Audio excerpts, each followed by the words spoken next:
E o nutriente mais importante que necessitamos é a água.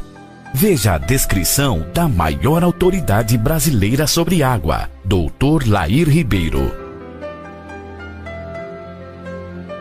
Olá, tudo bem? Que bom que você veio. Nós hoje vamos discutir um assunto de extrema importância: o poder fisiológico da água. A água é o nutriente mais abundante que existe no corpo. E, infelizmente, pouco conhecido na medicina.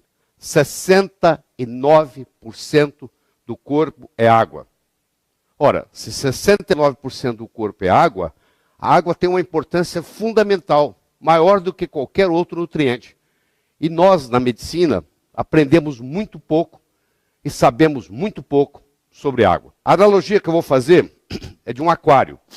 Você tem um peixe dentro de um aquário. Se esse peixe está enfermo, você tem que ver se a água do aquário está contaminada. Não adianta eu tratar o peixe sem tratar a água do aquário. O peixe, no caso, seria a célula. E a água do aquário seria o interstício, onde a célula se encontra, no tecido. Ora, se eu preciso tratar do peixe, que está doente, que no caso é a célula, eu vou ver primeiro se o peixe pegou a doença pela contaminação da água, do interstício. E o interstício no corpo é feito também de água. 85% do cérebro é constituído de água. 92% do sangue é constituído de água. 87% do fígado é constituído de água. A água é o mais abundante nutriente do corpo. O assunto água deveria ser o primeiro capítulo de todo o livro texto de medicina, já que o elemento mais abundante deveria ser o elemento mais estudado. E os estudiosos no assunto chegam à conclusão de que hoje aproximadamente 30% das pessoas estão caminhando nas ruas desidratadas, porque em geral nós ingerimos menos água do que necessário, daquilo que deveríamos ingerir.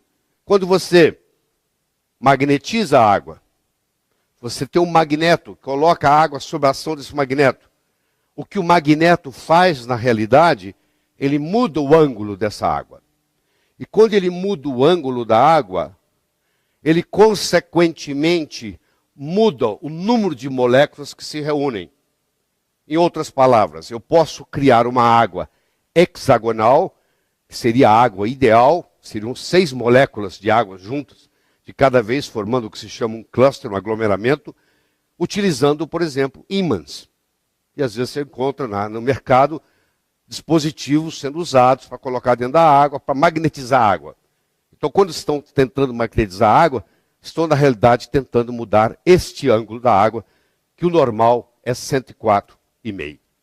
Os estudos mostram que a água hexagonal ela é muito mais benéfica ao corpo do que a água formada na forma de pentágono.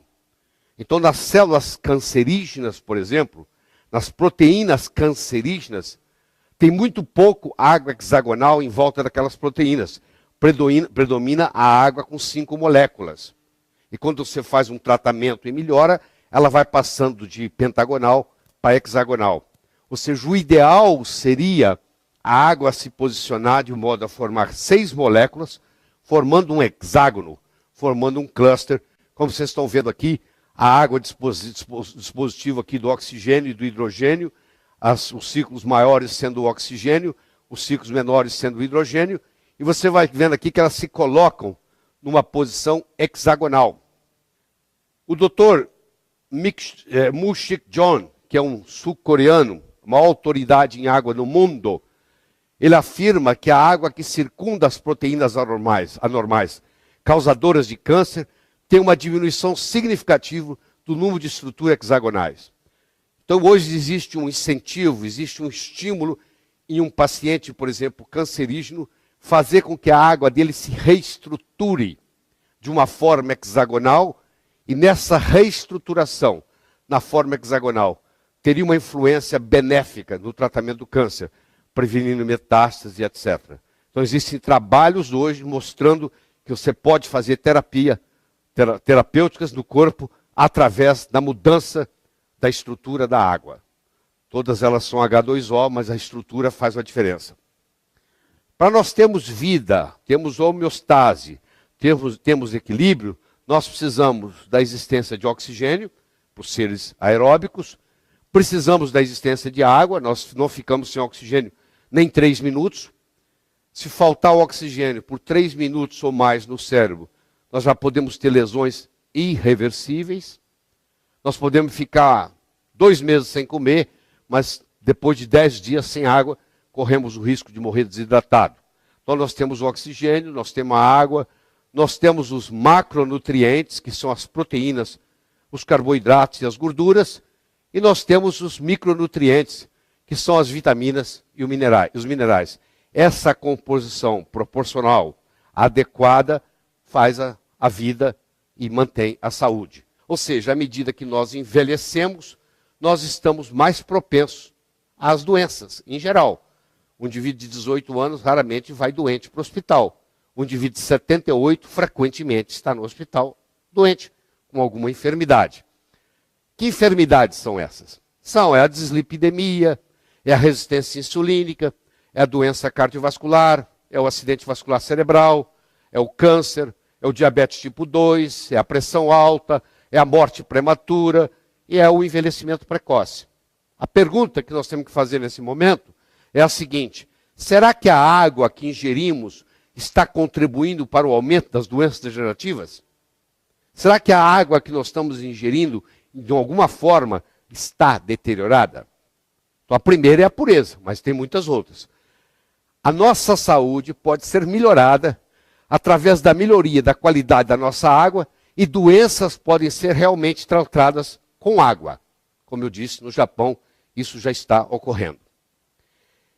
É 100 vezes mais difícil curar um organismo enfermo que preveni-lo de adquirir a enfermidade. Essa prevenção pode ser facilitada pelo uso correto da água.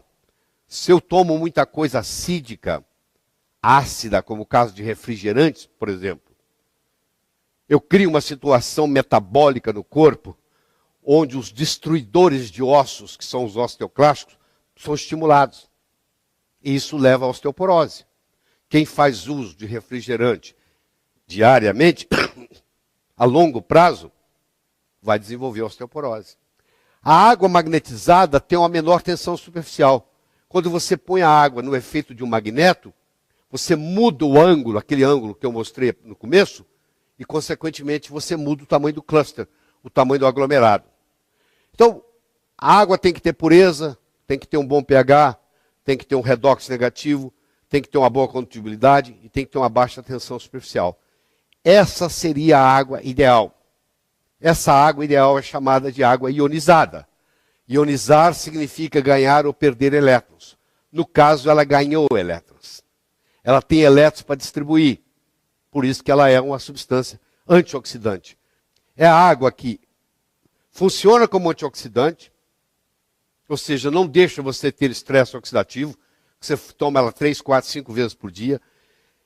Ela é alcalinizante, ou seja, à medida que você envelhece, você vai acidificando, ela rejuvenesce você. Ela tem que ser hidratante, ela tem que ter baixa tensão superficial para ela subir no capilar, e ela tem que ter a negatividade para ela fazer a desintoxicação, já que a maioria dos tóxicos tem carga elétrica positiva. Então, uma água potável de boa qualidade. Ela deve ter uma pureza filtrada sem retirar os minerais. Porque se eu retirar tudo, ela não tem condutibilidade. Ela tem que ter um pH pelo menos acima de 7,5. O ideal é ingerir uma água com pH 9 ou 10. Ela tem que ter um ORP, um redox negativo, para funcionar como antioxidante. Se ela tiver um ORP positivo, ela é oxidante. Ela tem que ter uma tensão superficial baixa, hidrata melhor, facilita subir no capilar mais. E ela tem que ter uma estrutura estruturada em microclusters. Ela tem que reunir em grupos de 6 moléculas de água, formando um hexágono. E ela, pelo menos, tomar de 6 a 8 copos por dia. Ray Kurzweil, que é o autor do livro Transcend, é considerado hoje um dos homens mais inteligentes da humanidade. Se não o mais inteligente, vivo. E ele tem no livro Transcend, Ele tem uma afirmação que ele diz assim: a água ionizada é uma das coisas mais simples e mais poderosas que você pode fazer para combater uma ampla gama de processos patológicos. É isso aí. Nós fizemos a volta toda e chegamos aqui. Então não é só pureza. É pureza, é pH, é ORP, é condutibilidade, é tensão superficial. E você vai ver que a água pode ser um agente terapêutico.